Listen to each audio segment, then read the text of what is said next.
What happened to Five Nights at Freddy's? Because you're telling me we went from actually scary games like this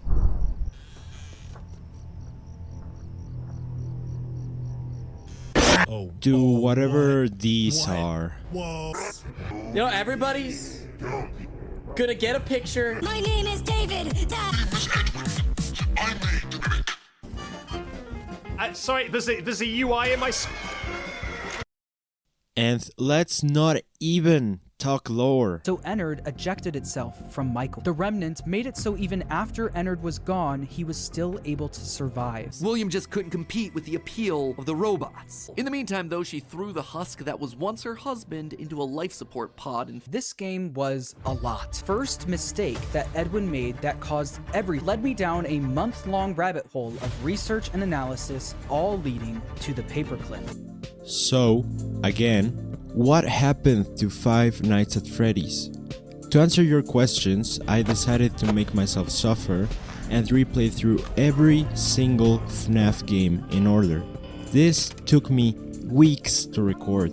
I encountered a few funny glitches while recording, and this whole thing just made me remember how much I like FNAF.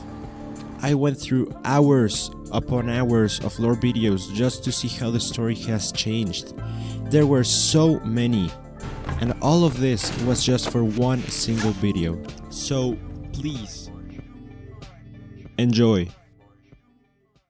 Now, here's what we're gonna do. I will say when each game was released and explain a little bit about the context of the era. I will go over the gameplay and say how frustrating or not it was for me to play. Also, I will go over some technicalities like movement AI, and I will explain the lore to understand how the story has evolved throughout the years and see just how ridiculous it has gotten. And finally, the most important part, my opinion that nobody asked about. This way, hopefully, we'll get a glimpse into how FNAF has changed so much and why.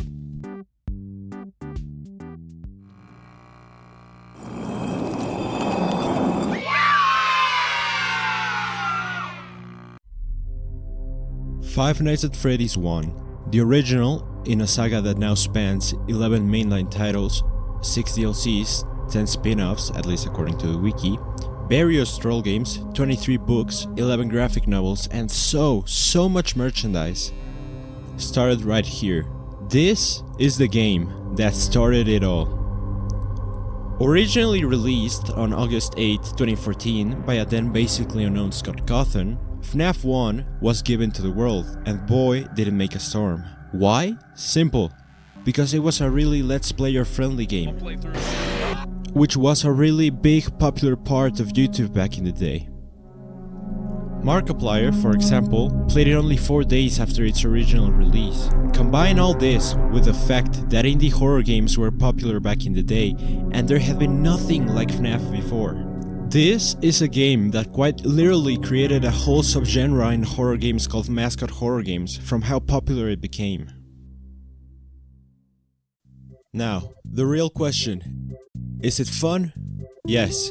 Here's the gameplay. In FNAF 1, you're a security guard on his night shift in an animatronic pizzeria place, Chuck E. Cheese style. Tiny little detail. The animatronics are trying to kill you. You will have to survive until it's 6 AM, otherwise... In your office, your only defense against these animatronics is a pair of doors and a pair of lights on each side of the room. Plus, a camera monitor which you can use to look at the animatronics slowly creeping towards you.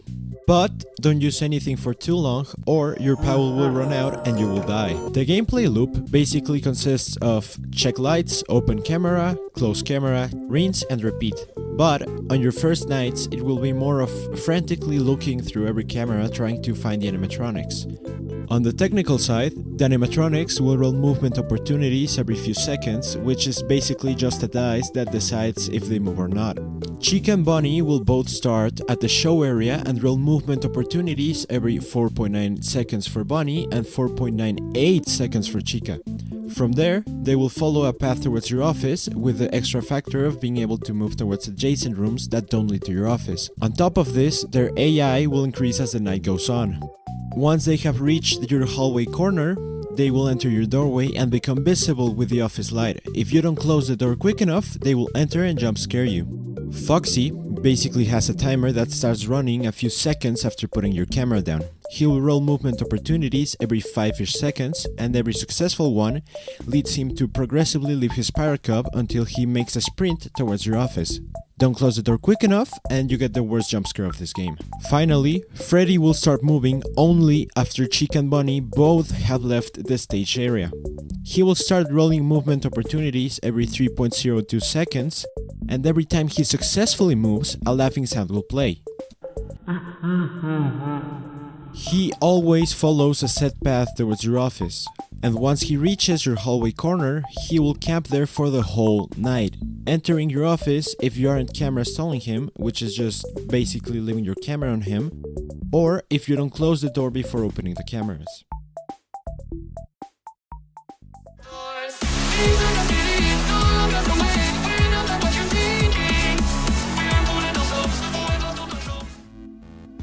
Lore-wise, we actually didn't have much in FNAF 1. We had the main storyline of children possessing the animatronics because of missing children posters that can appear at random throughout the nights. Other than that, the theories at the time were kinda funny, like Foxy being a good guy just because he doesn't jump at you, or Freddy being possessed by a girl because he appears in the girl's bathroom if you look at him in the cameras, or the phone guy being the killer, or you being the killer, and most importantly, The bite of 87?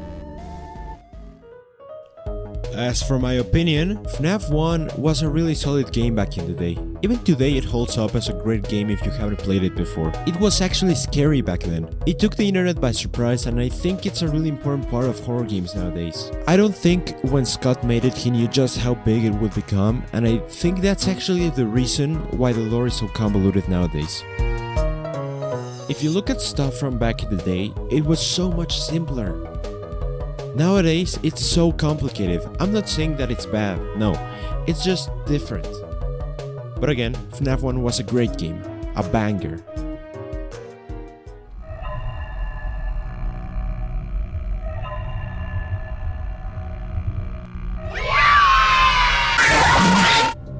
FNAF 2 released after a short August, September, October, November, 4 months.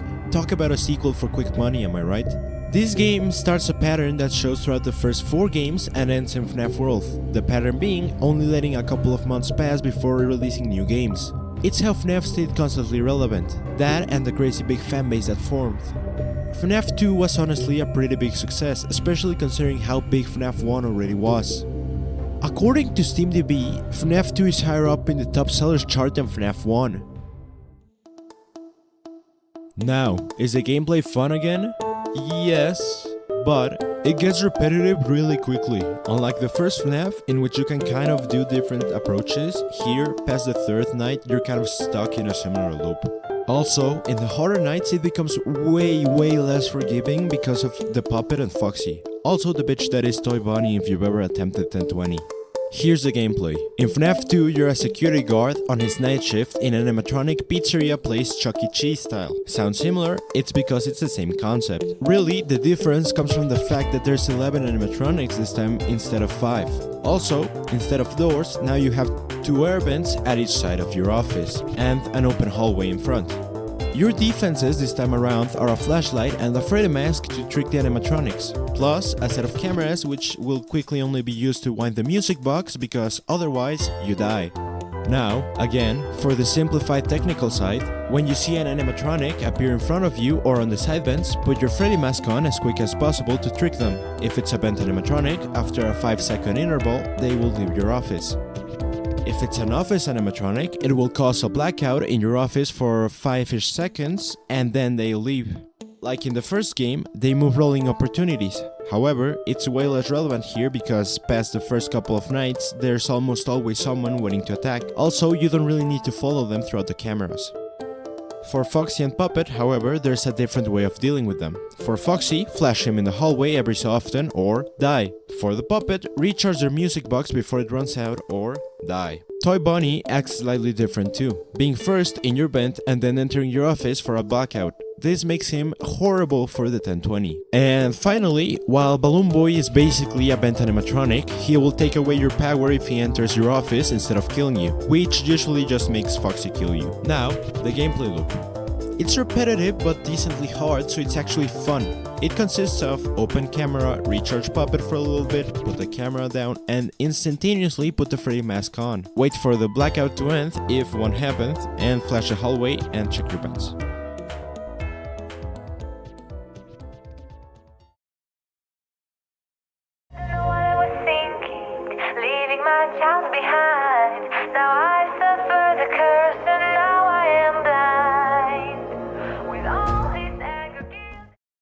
This time around, we actually got more lore. First of all, on the 5th night, you're informed that the restaurant is on lockdown because of an incident with a previous employee.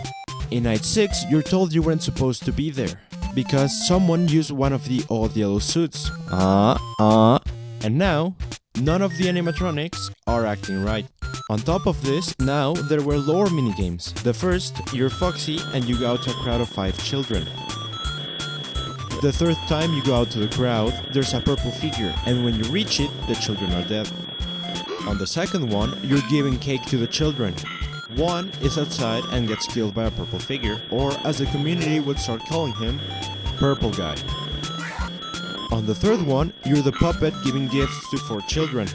Then the game repeats, but you're putting on the mask of Freddy, Chica, Bonnie, and Foxy on the same children. Finally, in the 4th minigame, you're Freddy, following the puppet throughout the restaurant, and you see pools of blood and dead children.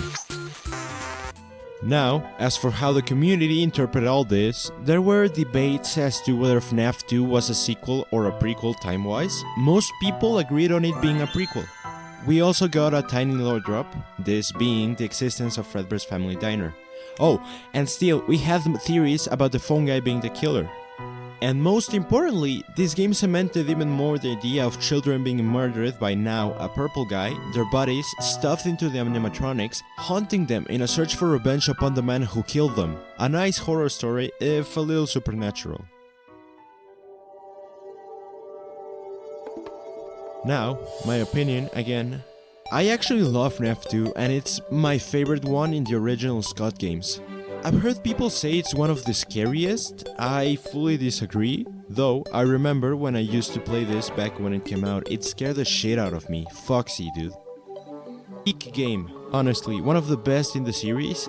The lore is still cohesive and overall it's just peak, even if the gameplay isn't the best of the series.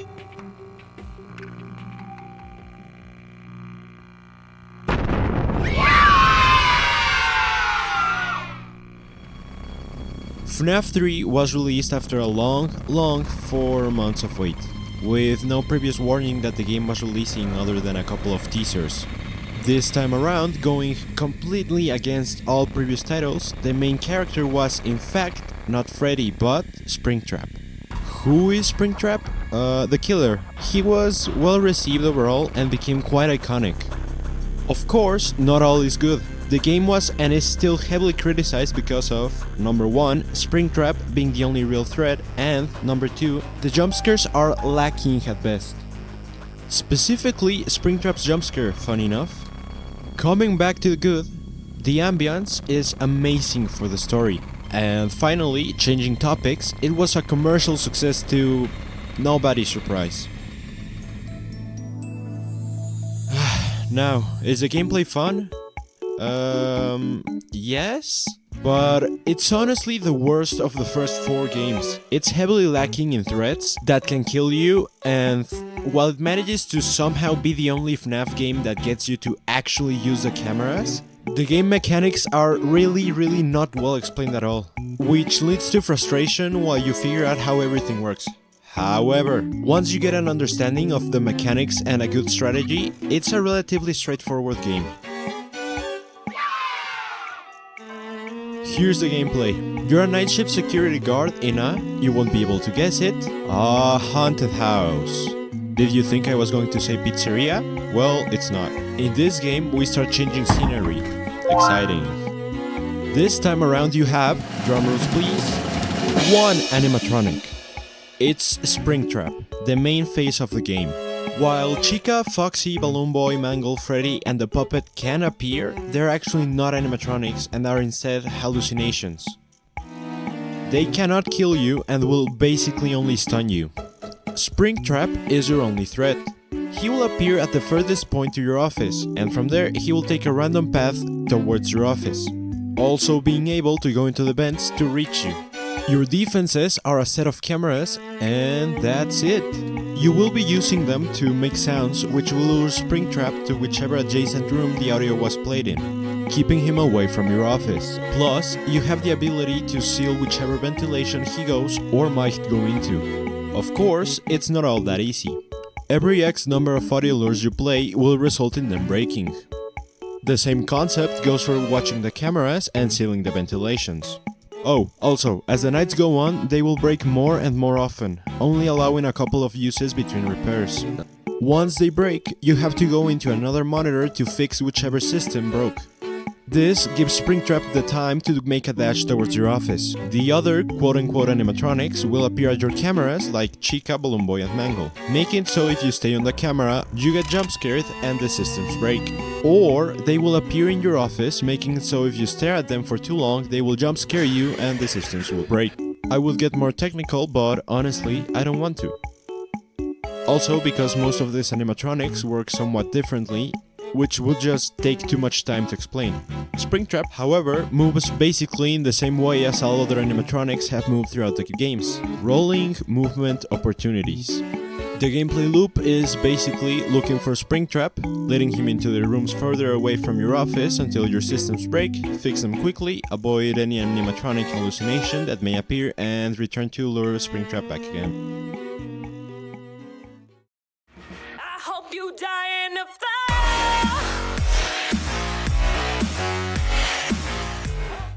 Well, we got even more lore this time, so buckle up.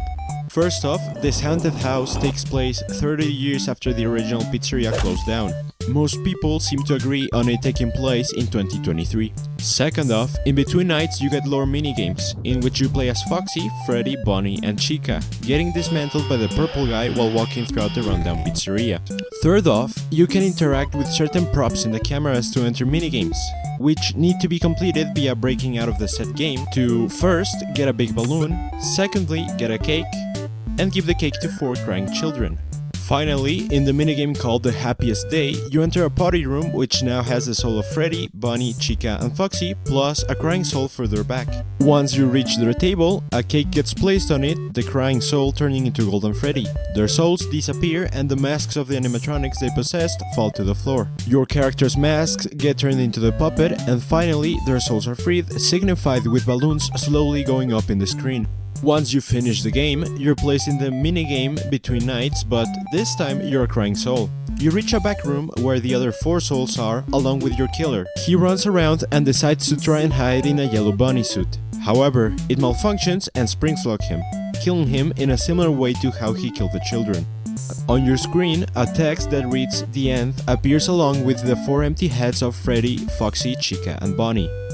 That's the good ending. For the bad ending, you have to play normally without doing the minigames, and instead of getting the empty mask of the animatronics, their eyes light up, showing jail bars. Their souls were never freed from the suffering. The text this time reads bad ending instead of the end. And for the third neutral ending, it is unlocked by finishing the hardest night of FNAF 3, which leads to a newspaper clipping saying that the haunted house attraction burnt down. A fitting ending to the story. Now, I'm not even going to make a cut or a little segue to my opinion, because Scott himself said in the interviews that this was meant to be the ending. I'm not joking. Play the clip. Was this meant to be the final game? I think when I was making that game, in my mind, that was the end of a trilogy. Yeah. You know, I think in my mind, the original the story was going to be 3 games. Not only was this a fine ending to the story with most loose ends tied up, like for real, FNAF 1 shows the story of the animatronics haunted by murdered children. FNAF 2, the prequel, shows us more in depth how it happened, how he killed them. And in FNAF 3, you free the souls of the children and get put at ease by knowing that the killer will suffer just how his victim suffered. Oh, what's this on his website? Another game? Sounds about right. Don't get me wrong, FNAF 4 is my favorite. The ambience is amazing, everything is great, but it didn't need to exist. Scott said that it was mostly criticism that led him to want to make a really scary game. Which I guess makes sense. Gameplay-wise, FNAF 3 is fine after you get the grasp of it. I didn't really like it much, but when I replayed it for this video, I actually really enjoyed it. It's a solid game, and lore-wise, it's one of the best. I kind of started letting myself be driven a little bit more by criticism. I may have, in some, alternate life, may have left the series alone at 3. People weren't happy with the jump scare, and that really bothered me. I wanted to make another entry that was really scary again. And I think I accomplished that with Five Nights at Freddy's 4. Yes.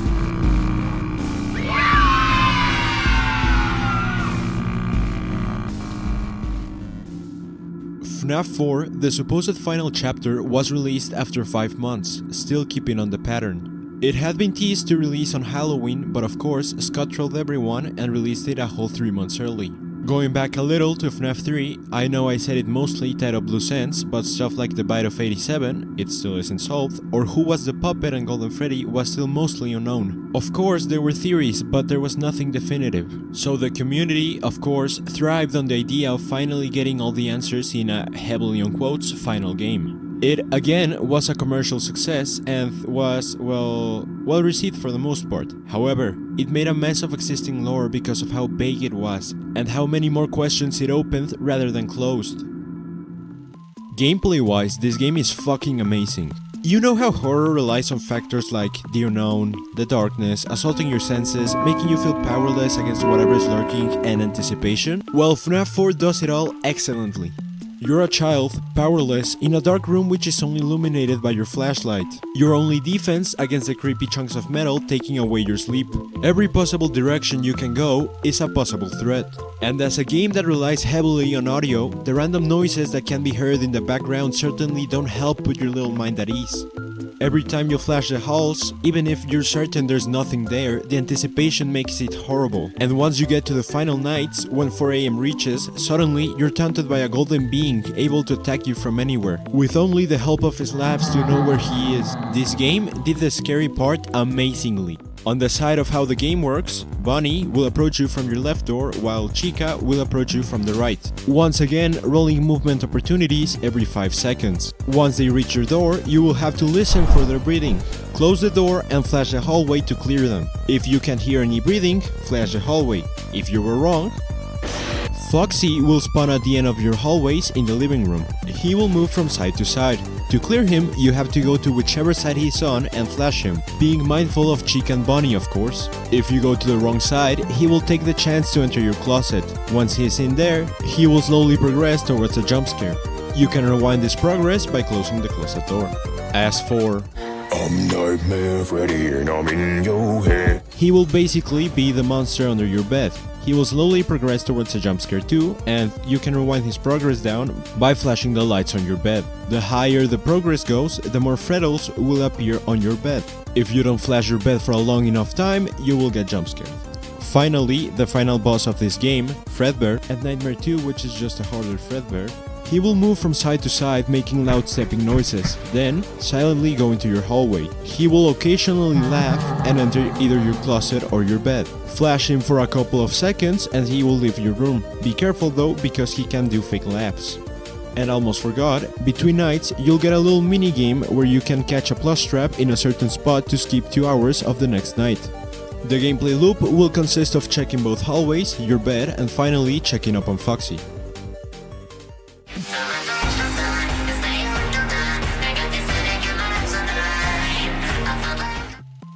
The lore in this game was confusing to say the least. First, between nights you will play as a crying child who talks to a favorite plushie that seems to go everywhere.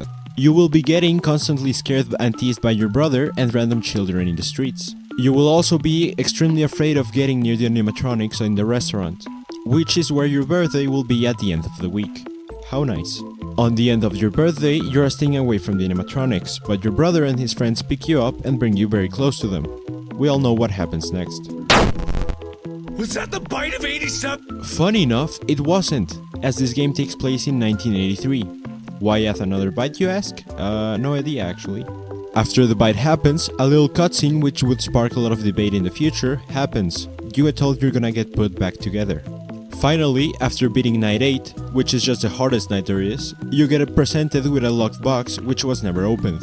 We still don't know what's inside, and the contents have changed throughout the years. This game started the dream theory, where all the games had been a dream of the crying child. And one of my personal theories is that this was the ending Scott had come up with. But when he saw how the fanbase reacted, and because he seemed not to be fully convinced by it either, he changed it and made it an extremely likely theory in the next game. This, however, is just my Game theory. because, well, it's kind of impossible to know for sure.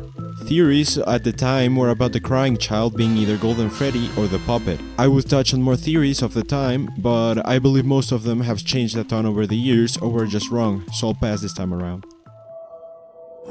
I'm going to be honest. It's peak, I love it. However, I believe this is the game where the lore starts getting really funky. I mean, it's always been kind of a story that's mostly put together with theories, hopes and dreams. But this game certainly didn't help at all. Even Scott himself says he wasn't satisfied with how the story progressed in FNAF 4 because of how vague and just how much it deviated, I guess. Other than that, the game is amazing. If you have the chance to play it, play it. It of course was supposed to be the final chapter, but once you look at the reason Scott gave for making FNAF 4, and then look at how he was unhappy with the way FNAF's 4 lore went, I think it was pretty obvious that we would get another game. And when we go into his website, and oh, it actually finished. The end.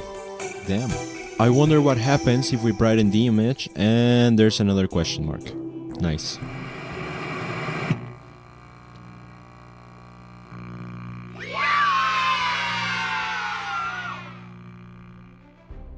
I will very briefly touch on FNAF World. Following the months after a picture posted on Scott's website with the characters from the franchise and a thank you, something weird started happening. The characters would slowly be replaced with cutesy versions until every character was replaced, and then the game was announced. It was originally released on January 2016 and was met with heavy backlash on every platform. It was announced as a 3D RPG spin-off, and on release it had Atari-like 2D graphics and was lacking very basic RPG features. This all led to Scott taking the game down from Steam and offering refunds. This also made Scott change the approach to how he released his games. The game was re-released to a better public opinion and now is remembered as an actually enjoyable spin-off. However, even Scott in the doco interview said that he should have left it as that, a spin-off.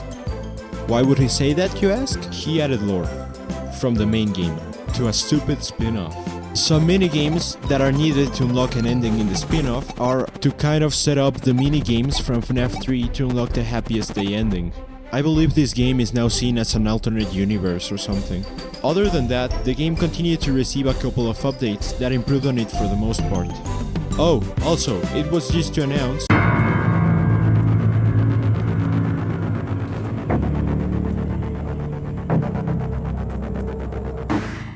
Sister Location released a whole 15 months after FNAF 4 and around 9 since FNAF World's original release.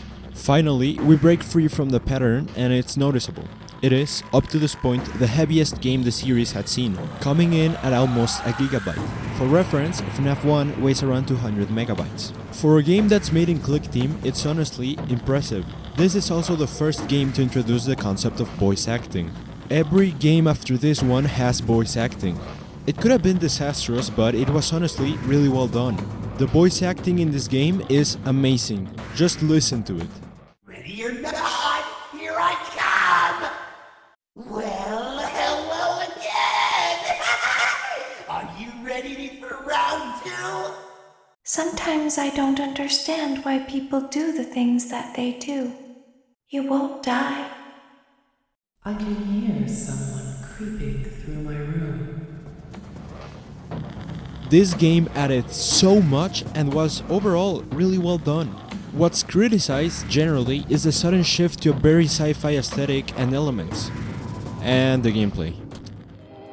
Gameplay-wise, honestly, the first playthrough is okay. It changes the formula up a lot. Instead of surviving in your office, this time you're moving around in a gigantic underground facility, following the instructions given to you. The nights are okay except for the fourth one. It is not well explained at all and is really difficult, especially before it got patched. If you try replaying it, you will notice something. A ton of the events are scripted, and what's not scripted and is actually a gameplay zone is kind of simple and really easy to beat, which kind of kills all replayability. It didn't even have the custom night upon release, that was an update. Honestly, when I replay Sister Location, I only really play the custom nights because, well, the gameplay is not good for replaying. Are you waiting for the gameplay loops and technicalities? Well, there really isn't one, and the technicalities are all different. Every night in this game is different, which is good, the first time you play it. I know it sounds like I'm not doing it a ton of justice, but it really is more of a story game rather than a gameplay one. Speaking of...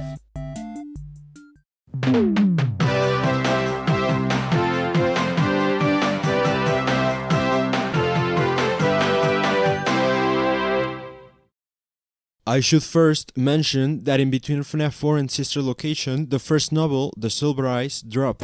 While I won't directly touch on them, it is important for me to mention that FNAF is now not only a game, but a novel series, which, for the most part, adds to the lore, even if it's not fully canon. And in specific, The Silver Eyes, we get the name of our killer. It's no longer just a purple guy. It is now William Afton. Back to the game, it added a lot of lore. First of all, between the novel and the gameplay, people managed to put together that they were somewhat linked. What did we get from this? Freddy Fazbear's franchise was founded by someone named Henry, who took care of the creative side, and William Afton, or Killer, who took care of the business side.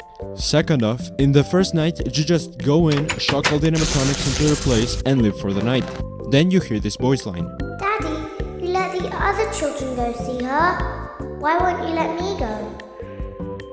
The second night goes the same, except when you reach Baby, you can't shock her, which leads to the whole system controlling doors and, well, everything to reset. Baby talks to you and tells you where to hide to survive the Bidibabs. She then gives you correct instructions on how to survive Allura. The system comes back on and tells you you have to restart the system manually, giving you wrong instructions on Ballora. On the third night, when your shift is almost over, you get jump scared by Funtime Foxy. When you wake up on night 4, you discover that Baby hid you in a Springlock suit, and you are in the scooping room. You see Ballora get absolutely destroyed and then continue the night. On night 5, when you entered, you are asked to check on the technicians and then you find them hanged on the stages. You are taken to Baby and she makes you take off a chip that, quote-unquote, would remove all the bad from her. You then get guided by Baby to the scooping room and get your insides scooped out. The innards of every animatronic enters your body, and of course, this only works momentarily because, well, your body slowly decays. Once it becomes clear that this isn't going to work, the innards of every animatronic exit your body and you somehow survive. In between deaths, there's also a minigame that can happen, and when completed, it shows a girl getting offered ice cream and then scooped by Baby. This girl is Afton's daughter. There's also a fake ending where you don't trust Baby and instead have an office night against N-Earth. Typing 1983 into a keypad reveals FNAF's 4th house, which would strengthen the theories of the whole Sister Location facility being under the Afton house. At the time, theorists thought that you played as William Afton, which was wrong, but you did play as an Afton. In the update, after beating the hardest night, you get this cutscene. Father, it's me, Michael. I did it. I found it. The monologue not from William Afton, but Michael Afton, the older brother of the crying child. What do I think this time? Honestly, it's a fine game. Not particularly replayable, but it's good. Lore-wise, it adds a lot and expanded on the story. We finally get the name behind who's the killer. This game finally starts explaining the whys instead of just telling the story. Sister Location is a fine game. It's a good story with a badish gameplay. I personally don't like what Sister Location did with the lore. It tries to bring back some sense to the mess that FNAF World created, and it kind of works, but also brings even more questions along with it. Regardless, it's a good game, and the only FNAF game we would get for a little while. In June 2017, Scott made an announcement of having cancelled FNAF 6, and then, not that long after, on his websites, teasers would start appearing. Teasers for... It's a new day. It's your time to shine. It's time to take your career into your own hands. You've saved money your whole life. That's right, restaurant ownership and management. FNAF Pizzeria Simulator was released a little over a year after Sister Location, and again was meant to be the end. To me, this is where the story ends.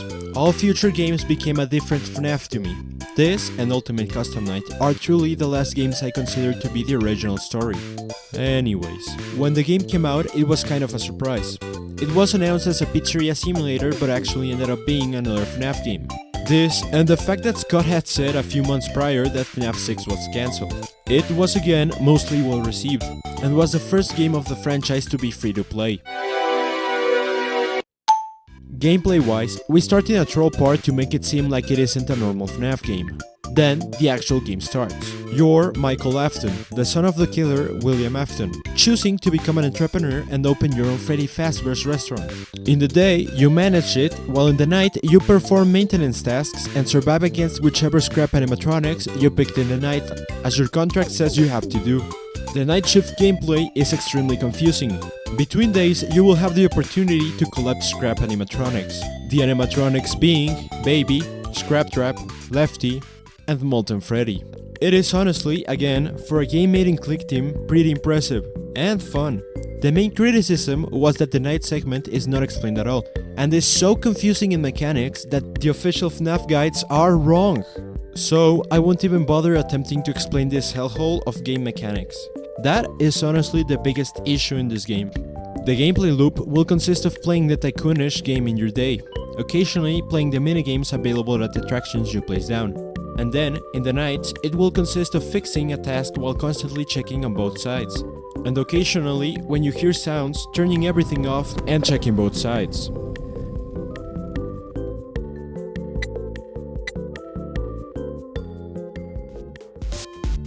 Lore-wise, this game rounds up most big questions. First of all, in the completion ending, where you rescue all scrap animatronics, you get the most badass speech from Henry.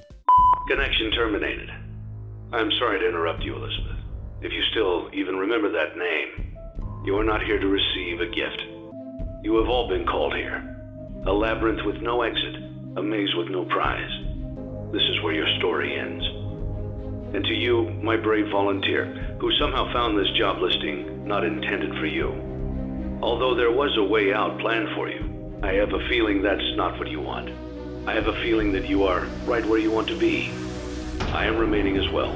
I am nearby. This place will not be remembered. For most of you, I believe there is peace, and perhaps more. Although for one of you, the darkest pit of hell has opened to swallow you whole. So don't keep the devil waiting, old friend. My daughter, if you can hear me, I knew you would return as well. I couldn't save you then, so let me save you now. It's time to rest, for you, and for those you have carried in your arms. This ends, for all of us, in communication. We finally get to know who the puppet is after so many games. Charlotte, the daughter of Henry, and also the first victim of William Afton, who enters your pizzeria as Lefty. Not only this, but every relevant character to the story, Baby, or Elizabeth as we get name dropped, Molten Freddy, which is basically an Earth without Baby, Michael Afton, who gathered them all, and finally Henry, the partner of William Afton who allowed all the murders to happen, are all gathered up together and then burnt alive to finally set them all free by destroying this thing called the Remnant, which apparently is what gives animatronics life. This was named for the first time in this game, though it was pointed towards in Sister Location. Second off, if you complete secret minigames that are hidden in the attractions you can place down in the day, you get the Lore Keeper ending, which gives you an image of the grave of 4 children. The 4 children that became Foxy, Freddy, Chica, and Bunny, along with Charlotte's, the puppet, the one who gave them life, and presumably Golden Freddy's to the side. Now, as revealed in a book, Molten Freddy, which was Zenith, which were the fun times, used some remnant from the original cast to bring them to life. So that's why we get this scene now. They're finally fully freed. Oh, and William Afton got a special little ending which you can play through in...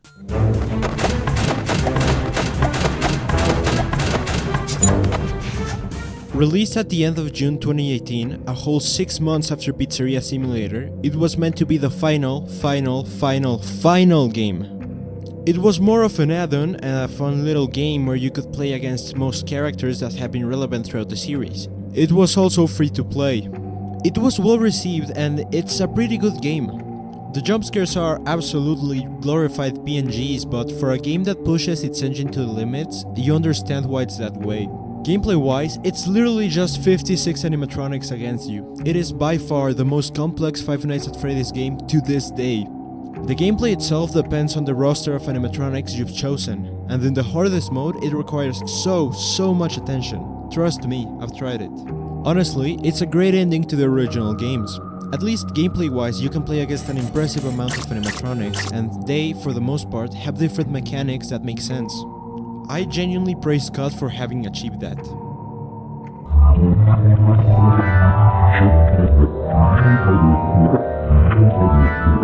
We don't have much in this game because, well, it's not really for lore, but there is lore. Occasionally, when you die, you will receive a voice line from whichever character killed you, and sometimes those voice lines will send the regards from the one you shouldn't have killed. If you beat 49 animatronics, you will get a Golden Freddy moving and twitching desperately with his eyes turned on. You can also get a minigame from Old Man Consequences as an Easter egg. This is a character from FNAF World who appears when you go too far deep into the game's code. This time, however, he tells you, a Freddy-like character, to leave the demon to his demons, to rest your own soul. If you speed up the background noise, you can hear screams and cries of help from the purple guy. But Golden Freddy won't listen. He can talk through the FNAF 6 characters occasionally, making sure William knows. He's never leaving. He's gonna leave the same hell over and over again. No matter how good he gets, no matter how much he dies, he will suffer and learn what it felt like for all eternity. Finally, our story is over.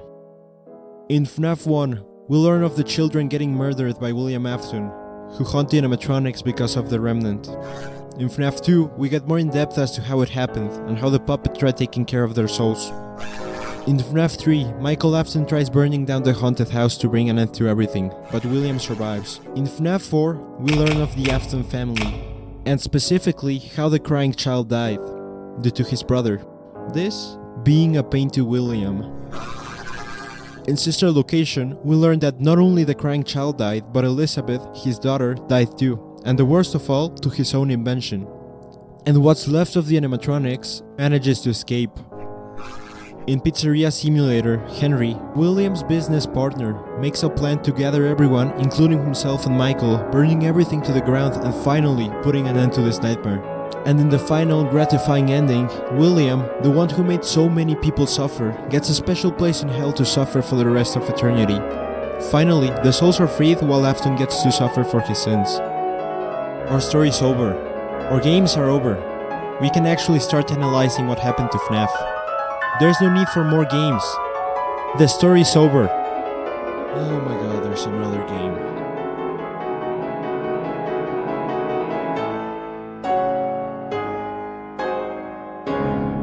FNAF Help Wanted was released... Okay, stop. You know how at the start I said I was also going to explain the gameplay? Well, I will, but I'm just gonna go briefly over it because of two reasons. One, I haven't played through Help Wanted 1, Security Breaches DLC, Ruin, nor The Mimic, and number two, they no longer fit into a gameplay loop, nor can I explain any technicalities because they are gigantic games compared to any previous one. So I'll just briefly go over the gameplay instead. Okay, back to what I was saying. FNAF Help Wanted was released in May 2019, almost a year after Ultimate Custom Night. It is a VR game instead of a normal 2D point and click like all FNAF games have been up to this point. it was a mashup of FNAF 1 through 4 along with original extra modes. It's a, well, VR game and was well received both by the general public and fans because who would have guessed a horror game in VR is like 10 times more scary. This seems like a nice spin-off, right? Like FNAF World, right? No, it's not. It's got lore.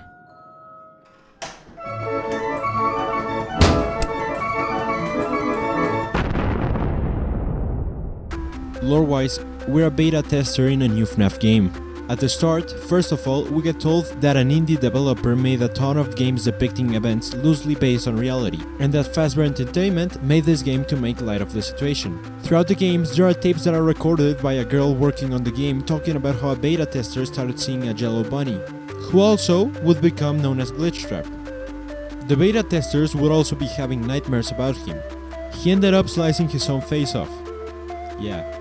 Anyways, then this girl takes over the beta testing and finds the same bunny. She fragments it into 16 pieces and tells people to not put them back together. And then instantly tells you to actually do put them back together.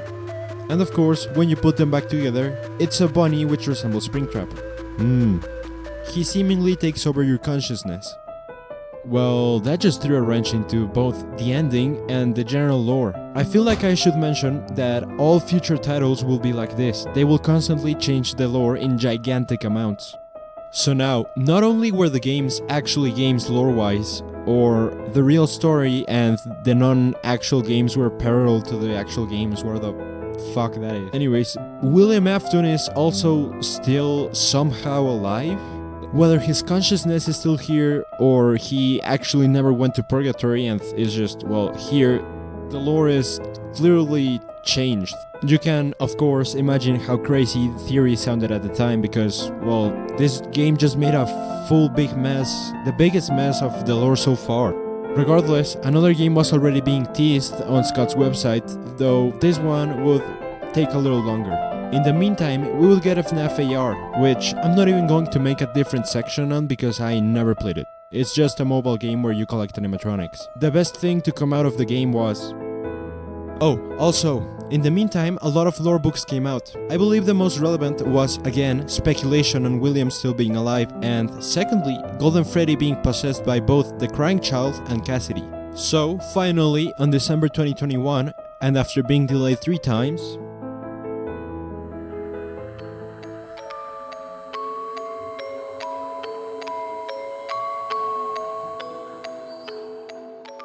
First off, before even touching on Security Breach, it is very important to mention that around June 16th, Scott announced he was retiring. He was in the midst of a controversy due to political donations he made. I won't really touch more on the matter of the controversy itself, but it's just so you understand what happened. Coming back to Scott retiring, he also announced it as wanting to spend more time outside of making games, as, well, he has 6 kids and a life outside of making games. He said he would leave FNAF to someone he trusts and chooses himself. If you're wondering how this played out, instead of a full-out retirement, Scott now just isn't very publicly present and handed over more power to Steelwool, who has developed all the mainline games since Help Wanted. He is still somewhat present in the creative direction and all that. For example, for both FNAF movies, he has been either the co-writer or the main screenwriter. He's just not publicly present and less hands-on with the direction of games. Back to Security Breach. Security Breach was released in late December 2021 after being delayed a whole 3 times. You'd expect a more polished game, but on release it was the buggiest mess ever released by Steelwool. It also had really bad performance issues which still, today, make it a game that needs a relatively powerful computer to run well. Now that it's more patched, it's remembered as a bad good game, kind of like bad movies that are still really fun to watch because they're not good. Security Breach is an okay game, but with all the glitches and issues it became a really silly one. Speaking of game, it's a 3D free roam. You're a child, a literal child inside of a pizza place, which is gigantic. How did they get the money to build a mall-sized pizzeria? Don't ask me, I don't know. You will be hiding from the animatronics and the guard named Vanessa and a random white bunny called Benny while attempting to leave the pizzaplex. You will be able to acquire upgrades to stun the animatronics and improve Freddy to enter other places at the expense of Monty, Chica, and Roxanne.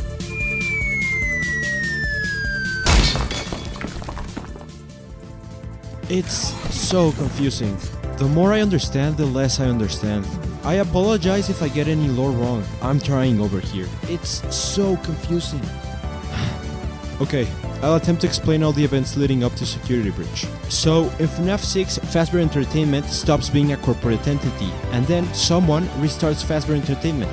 Then, they hire an indie developer to make games and try to make light of the situation.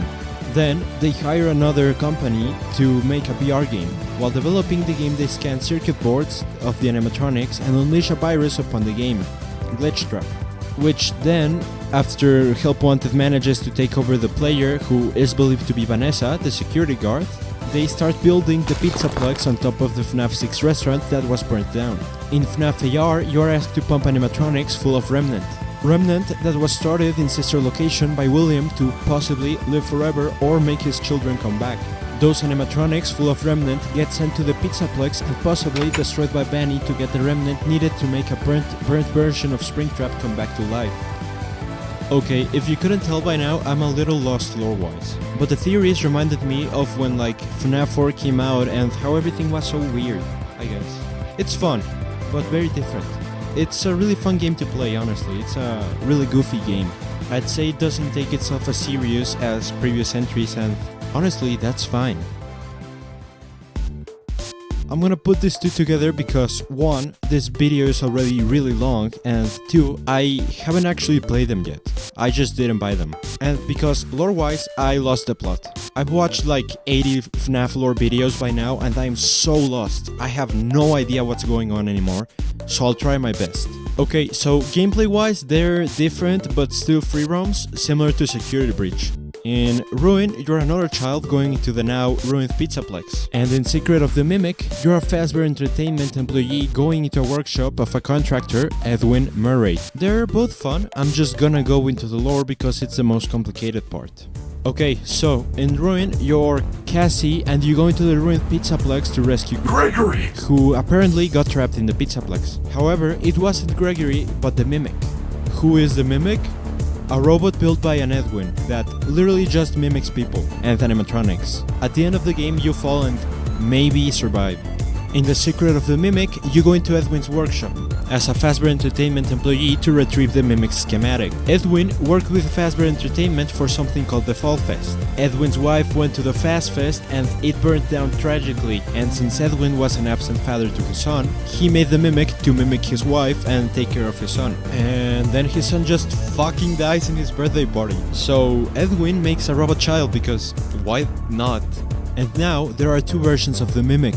The original gets put in a machine and the second one is his child, which he beats up because he gets mad that it's not his actual child. And of course, beating up the Mimic makes the Mimic, the thing that mimics, repeat that violence. Anyways, back to the game. At some point, the first Mimic, that is now a machine, not a robot, starts talking to us and guiding us as if it was dispatched from Fazbear Entertainment. The goal, to get the blueprints to the second version of the Mimic. In one of the endings, you go to Edwin's house to tell Edwin to repair the Mimic. But then, you learn the Mimic killed Edwin. The workshop burns down and the Mimic catches you and gets the schematics anyway. What does this even have to do with anything? Well, apparently the Mimic is Glitch Trap and Burn Trap. Also, Fazbear Entertainment, so William and Henry took Edwin's work and stole a lot from him. But that's besides the point because we reached the end of the games for now, so it's time to see what happened. Let's rewind a bit, back to 2014. Scott had been making indie animations and games that had always sold poorly. The issue is that he had a family to support. Scott seems to be driven by criticism a lot. It's actually what made FNAF happen. His previous game, Cheaper & Sons Lumber Co., was criticized basically for being creepy. So he made FNAF 1, a hit, a phenomenon. It would have been stupid to let that go, because 1, he has a family to support, and 2, it was finally a game that got the attention it deserved. Why would he let that go? So, he made FNAF 2. A problem though, a problem that the whole series has suffered. Scott didn't make this game with a profound story of a killer and animatronics. No, of course not. So how do you make a story without a base? By just going with it. When FNAF 3 releases, it's thought to be the final game, but it's met with criticism, and there are holes in the story still. So, he makes another entry. One that's really scary thanks to the criticism of the third game. But the story had already ended. How do you continue a finished story? By ending it again. the dream theory, but it's not a satisfying ending, not to him or the fans. And because he didn't think about making 4 games when he made the first one, there were a lot of holes in the story, an issue that plagues the game through every entry. He also ended up opening more questions than answers. So suddenly, it's no longer the final game. In between releases, he makes a spin-off met with heavy criticism. The first game he does differently, and it's met with criticism. Partially due to his own fault of giving an unfinished product, but that must have been really annoying, disheartening. Regardless, when the next official entry comes around, he couldn't let that happen again. So, we get a game that pushed the engine to its limits. It's no longer just in an office, you move around, it's got voice acting, but it lacks replayability. It doesn't matter, it's a good game, and the story is grounded again. At the cost of opening more holes in the story because, again, by this point, it's finished twice. Also, it starts changing. To keep it going, you have to have more story. We get the start of the concept of Redmond and completely new characters in a completely new location. And it reveals more important information of previous characters. And finally, because Scott is someone who likes to answer most questions, he does the final game. The bigger plot holes are answered, the story is put in a cohesive timeline, it makes sense. Of course, it opens questions again, but the main story, what's important, is closed and answered. Ultimate custom night rolls around. Maybe, probably out of Scott's drive to make games because it wasn't even for the money. It was released fully for free, just like FNAF 6, a game for the fans that also ends the story with satisfaction. But FNAF is as popular as ever, and Scott is a storyteller. By this point, he's released multiple novels. Maybe that's why Help Wanted was made. However, this time, it's not made by him, but by Stillwool. Of course, with his creative direction and guiding, but it's still not fully made by him. Here, a new era opens up. It's a new story, in the same universe, same setting, whatever, but it's a new story. FNAF AR comes around and it's again made by another company. It has a story, but the problem is they're building a story on a finished story. Of course it's gonna be confusing and have holes, but that doesn't matter, the community likes it. It's what the community has always done, theorizing and filling plot holes. Scott retires, not fully of course, but he again gives more power to Stillwool, so of course the story would change. Scott isn't fully in charge of it anymore. Security Breach comes around and it's a buggy mess. But that doesn't matter. It's goofy, it's fun, it's a good game. But they add characters from a story that's already finished. How can this be explained story-wise? It's justified with books, the Ruined DLC, and Secret of the Mimic, all 3 things that add up on the main story while justifying and explaining the new one. And that's fine.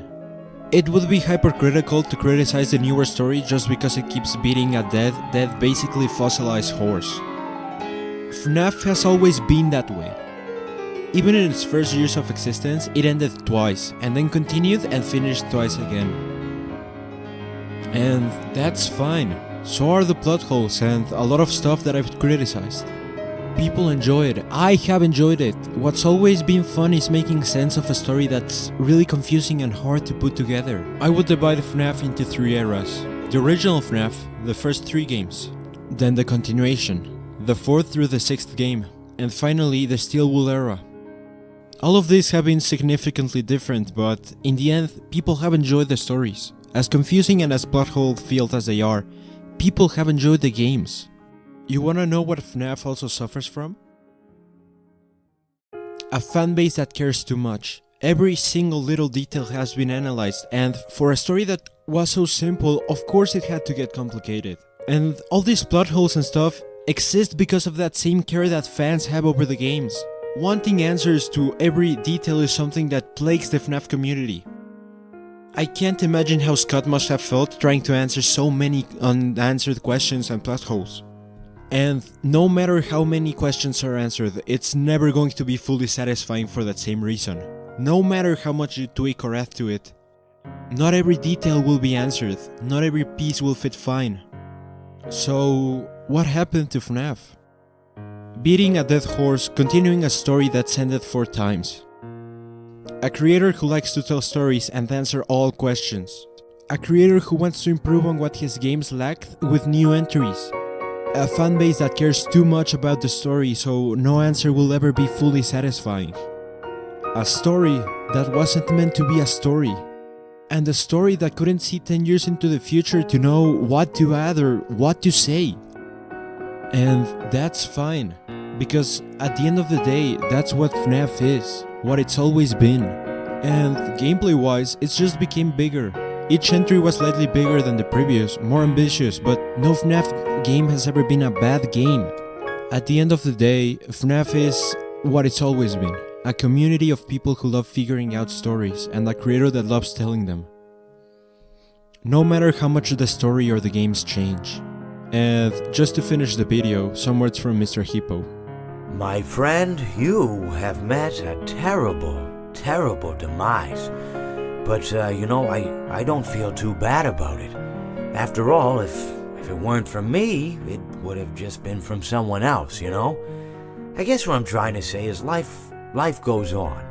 It reminds me of one summer day in the park. I was having just a delightful picnic with my good friend Orville. And I said to him, Orville, I have a story. And he said to me, what's the significance of the story? And I said to him, Orville, not every story has to have significance, Sometimes a story is just a story. If you try to read into every little thing and find meaning in everything anyone says, you'll just drive yourself crazy. I had a friend do it once. Wasn't pretty. We talked about it for years. And not only that, but you'll likely end up believing something you shouldn't believe and thinking something you shouldn't think or assuming something you shouldn't assume, Sometimes, I said, a story is just a story. So just be quiet for 1 second of your life and eat your sandwich, okay? I said to him, not every story has to be about something, Orville.